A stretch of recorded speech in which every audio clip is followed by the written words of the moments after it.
Yeah, hi, hello, and welcome. We are broadcasting live from GlobalAIPreneurs, the premier global gateway and unified operating system for trusted AI enterprises. Right now, we are witnessing an unprecedented paradigm shift. The AI landscape is expanding exponentially, stretching across 8 plus categories and over 120 distinct technologies.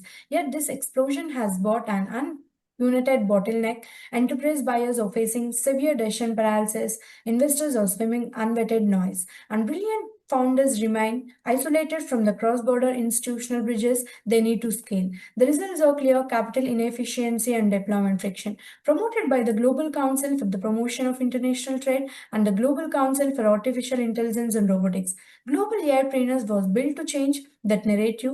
We are moving decisively past passive directories. We are a multi layer engagement engine spanning technical operational reviews and community rankings connecting enterprises demand directly with trusted AI supply. Operating across our primary global hubs in India, Singapore, UAE, Saudi Arabia, the USA, the UK, Switzerland, and the EU, South Africa, Kenya, Ghana, Nigeria, we are bridging the gap between raw potential and institutional deployment. Today, as part of our investor interview series, we are charting the future of this ecosystem. Joining us is a leader who embodies exactly what it means to build with high intent, high density, and observed impact. Ritesh, thank you joining for today to help shape the future of global AI printing. AI Thank you. printing. Thank you for Yeah. having me.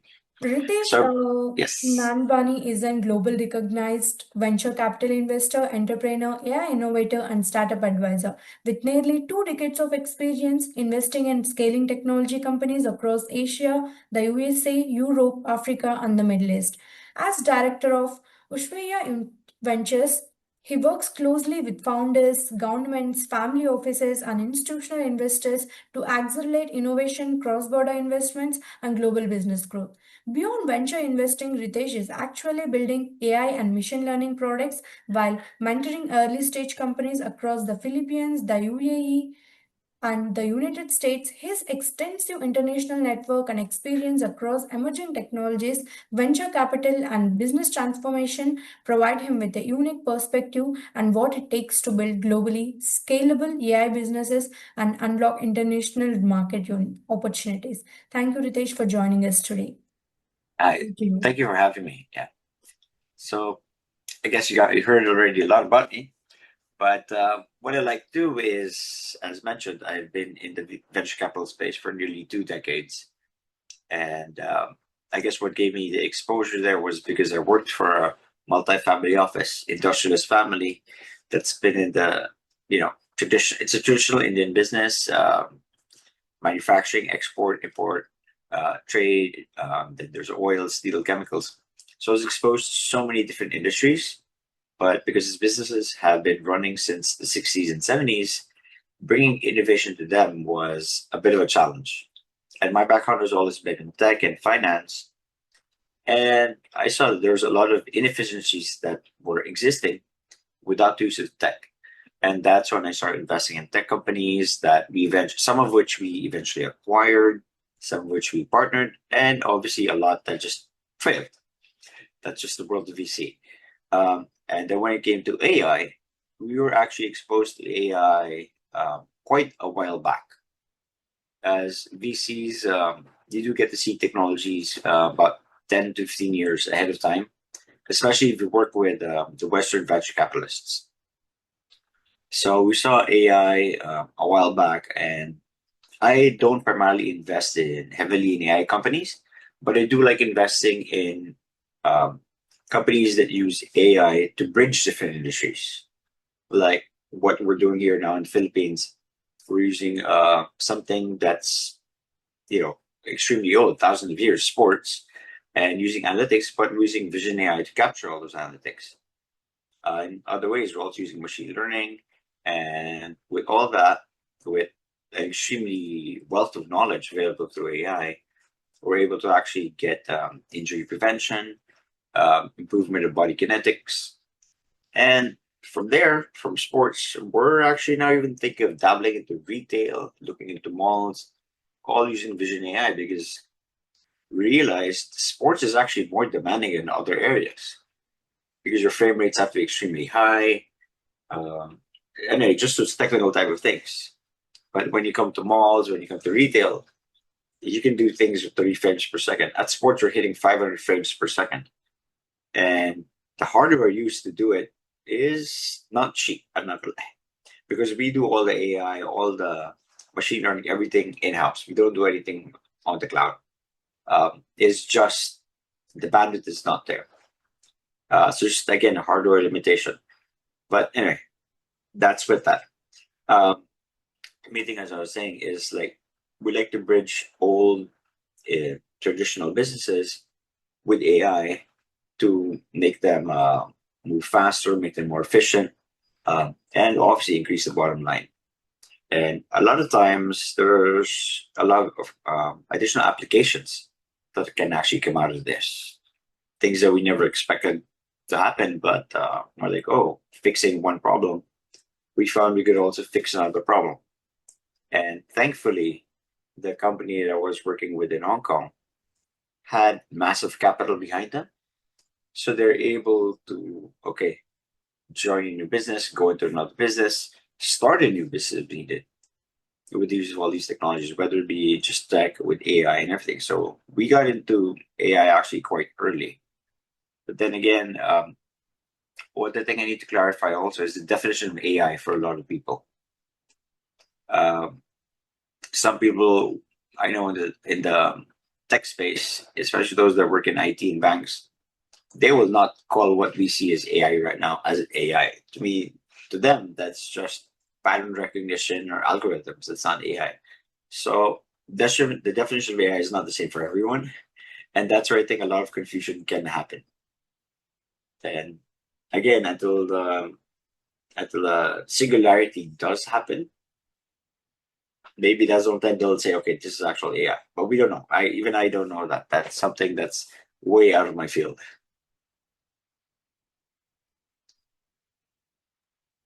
Yep, it's a thank you, Ritesh, for sharing your suchable insights with Global AIPreneurs community. So I'd like to ask a few questions to explore your Sure. experience and vision in greater depth. Okay. So, my first question, having invested in technology companies across multiple regions for nearly 2 decades, so you have witnessed countless startup journeys. So, from Yeah. an investor perspective, what qualities separate AI startups that successfully attract long term investments across those that struggle to scale beyond the early stages? The first thing is, especially when it comes to AI, if it's just a wrap, which a lot of companies unfortunately do, Mhm. most venture capitalists, especially those that go long term, like our fund, we don't invest in anything that we don't see at least a 10-year cycle with them. We look at it, okay, we're going to build this company for the next 10 years. So if it's a wrap, chances are we won't invest it. We won't invest in it because it's just an if. You can do it with a wrap or something. What's going to stop the next guy from doing it? And we have seen this has happened, especially in the CRM space, wherein people have been able to build faster than what software has been there. And yes, SaaS has been affected a lot. So unfortunately, those that did, who made money, great. But those that didn't, okay. So with AI, I had this discussion last night with a couple of AI guys here in the Philippines, and we were all looking at the AI infrastructure actually, or infrastructure needed for AI. The demand for AI will not go down, and that's probably where we should be investing. It's not the traditional like going into tech, like most VCs have been doing it, because that's extremely scalable. Going to tech, that's why VCs like it. Very easy to scale, goes very fast. But we're coming at this point where like, okay, now we need to start investing in water treatment facilities. We need to start investing in power facilities. Why? Because the demand of AI is there, both for retail and industrial use of AI. Um, those are the areas where it would be good to invest in at this point. The demand is just growing, and we see it everywhere in the US, India, Philippines, um, and the use of AI is being used in everything. Just basic questions, all the way up to military defense, to schools, to whatever industry AI is touching it, medical, legal, everything. So we do know that the demand for AI is only going to grow. But the products for AI, I think a safer bet right now would be to invest in the infrastructure behind it. At least that's a long-term play. It would be a less risky, like, I could just create something that would work in the legal space. Okay, it could be a robotic judge or something that would give us proper percentages and which way to go, or proper analysis, or proper things to do. It won't be perfect, but another lawyer who has very good background in IT or something that's a good idea could replace us really fast. But if you own the infrastructure, that's what's going to stay. It is an expensive play, I'm not going to lie, but multiple VCs or multiple investors going in together, pooling resources together, could actually make it work. Yeah.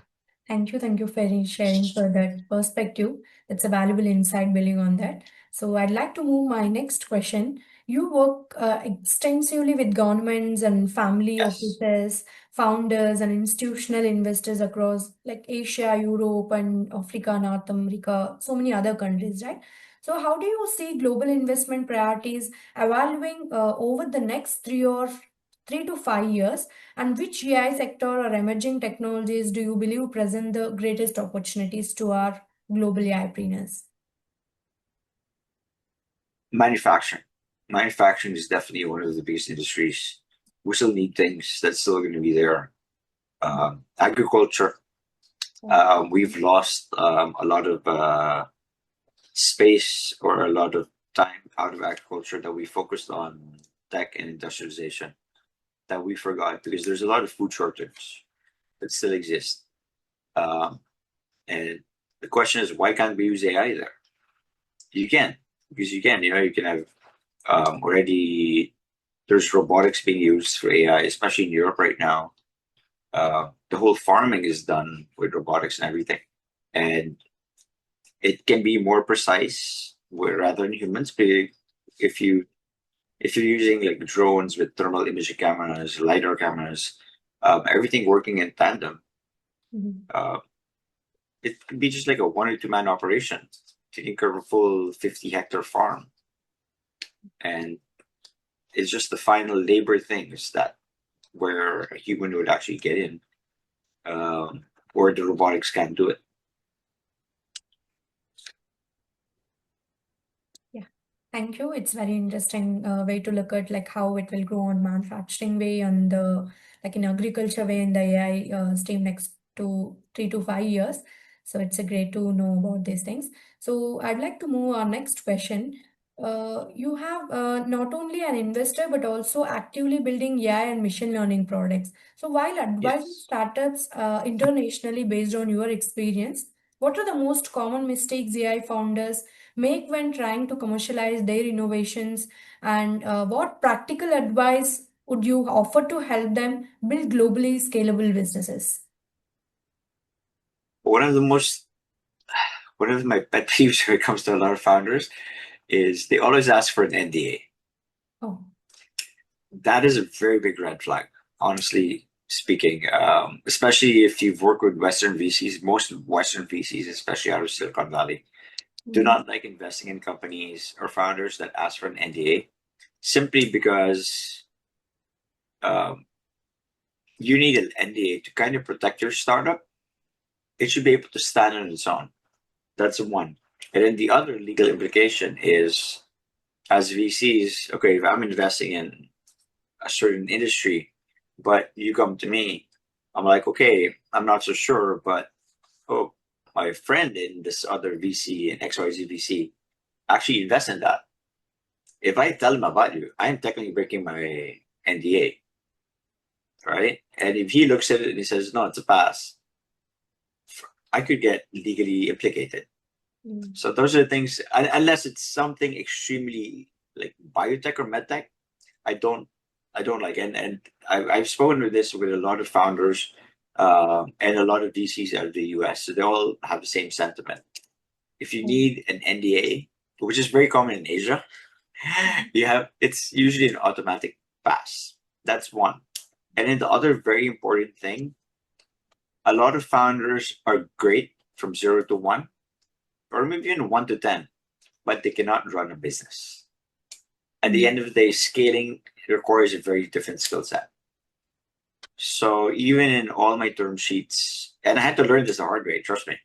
Um, ever since 2017, all the term sheets that are fund issues has a clause that if it does come to a point, the founder has to step down. He will still maintain chairman of the board or something, or be a CTO or CMO where he's specialized now, but he cannot be the CEO. The title of CEO is over, people just, it's too glamorous in some sense, but it's needed.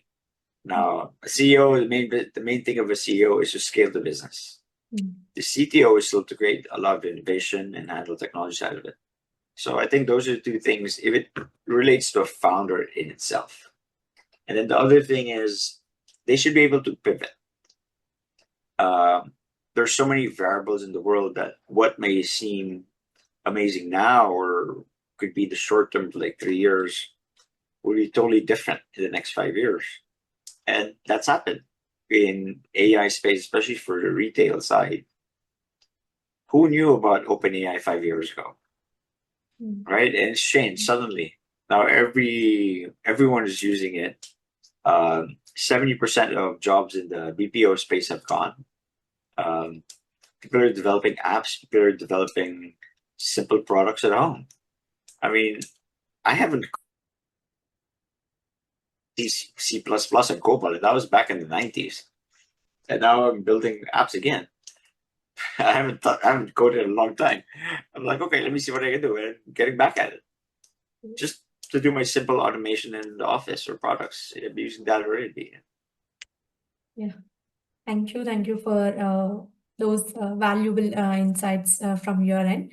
So that leads our nicely to our the next topic, where many traditional businesses and family offices are now exploring artificial intelligence to remain competitive. So, from your interactions with these organizations, how can business leaders successfully adopt AI while balancing innovation, risk management, and long-term business sustainability? You have to look at the long term picture here. A lot of times, especially in the past year, what's happened is a lot of people thought that AI would be the thing that fixes everything. And a lot of companies have started hiring the same people that AI trained to remove. So AI is great, it's amazing, but we have to look at it as a tool, not as a replacement. The same way what happened with industrialization, or when the internet came in, a lot of people thought that this would be the end all, but it's a great tool. I'm not going to say it's not great tool. Just imagine, it's when we shifted from olden times, pounding with a rock compared to pounding with a hammer compared to using a steel press. We're able to do things just much faster using those specific tools. And I'm looking at AI as a great tool and has sped up a lot of things. And it's also another product that we can actually get a lot of feedback from. So I think one of the best things about AI is we can bounce ideas off AI and we can actually get a lot of feedback on whether it's going the right way, the wrong way, or whether improvements or changes have to be made. We didn't get much of that with other tools before. That's where AI is very different. We're getting feedback in real time. It's fast, and it's much more reasonable price wise. But if you do it for everyday tasks, clearly we can see that token expense is still expensive. So maybe not for everyday tasks. That's some excellent points where you highlighted. So let's explore one final question. So Global Airpreneurs aims to become one of the world's leading ecosystem connecting AI founders, enterprises, investors, governments, and innovation leaders.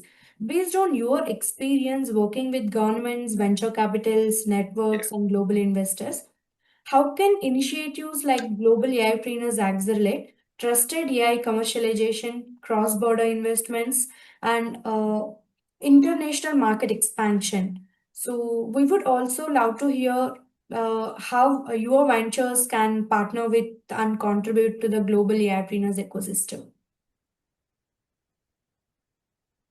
I think one thing, this is not just with AI, but this is a lot of startups.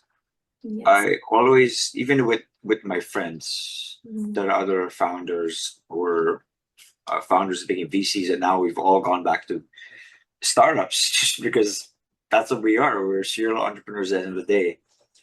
A lot of them, the same sentiment we have is that we can't compete. We have to collaborate now. Things are just going at a much faster rate, and there are even bigger fish out there. And the only way you can actually stand against these bigger fish is we have to collaborate. So that's, I think, one thing. And if we're doing cross-border things, um, put aside regulations, government issues, military stuff, put that aside. We can actually figure things out. Um, we're actually able to get also a lot of data. Mm. Remember, like, let's say stuff we learn in India, stuff we learn in Dubai or UAE is very different from stuff you learn in Southeast Asia. Like when it came to perfect example, when it came to vision AI models, when it happened because the chance to buy a license for podcasting just came on my table, and I was like, okay, I was an athlete when I was young before I had a very bad accident, and I said, okay, this is a nice space to enter. But no one actually did sports analytics in this side of the world.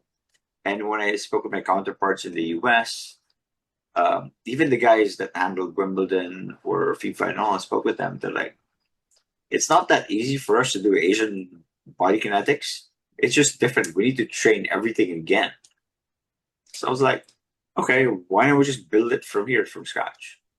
Mm. So you can see, but what I'm trying to say here is that different regions have very different products. But if you actually work together, you can share that data, and your data exponentially becomes more powerful. So it's not about competing with these guys. It's not about collaborating. His data and my data can add a lot more performance stuff, especially when it comes to body kinetics or biomechanics. Sorry. Thank you for your valuable inputs and whatever insights. So, an inspiring presentation and conversation with you. Ritesh, thank you for sharing your experience and practical perspectives. So, your journey as a global venture capital investor, entrepreneur, and AI innovator highlights the importance of combining visionary thinking with disciplined execution to build global successful AI businesses. Your insights into venture investing, international market expansion, and AI commercialization will undoubtedly inspire founders and investors and business leaders around the world. So, to everyone joining us from around the world, thank you for being part of today's session. The future of artificial intelligence will be shaped not only by the technological breakthroughs, but also by international collaboration, responsible governance, and shared innovation. If you are AI founder, innovator, an investor, or enterprises leader looking to become part of this growing global ecosystem, we invite to join us the global AIpreneurs. Thank you for joining us today. Until next time, keep innovative, keep collaborating, and together let's build a trusted AI, global AIpreneurs. Thank you for joining us today, Ritesh. Thank you. Thank you very much for having me. Yeah, have a great day. You too.